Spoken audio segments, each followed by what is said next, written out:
మనకందరికి తెలుసు, రీసెంట్గా July 26 ప్యారిస్లో Olympics ceremony జరిగింది. అక్కడ యేసు ప్రభుని అవమానపరిచినట్లు మనం చూస్తున్నాం. దేవుణ్ణి అక్కడ అవమానపరిచినట్లు, మోక్ చేసినట్లు మనం చూస్తున్నాం.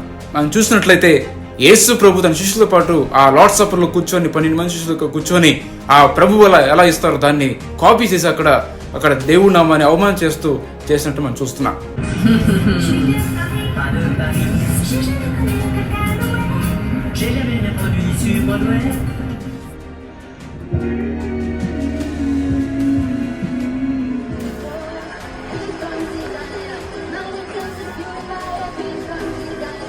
ఆ 12 మంది శిష్యులాగా ఆడవాళ్ళు పురుషుల వేషం వేసుకొని రకరకాల వింత ప్రవర్తనతో అక్కడ దేవుడి నామానికి అవమానం చేసినట్లు మనం చూస్తున్నాం.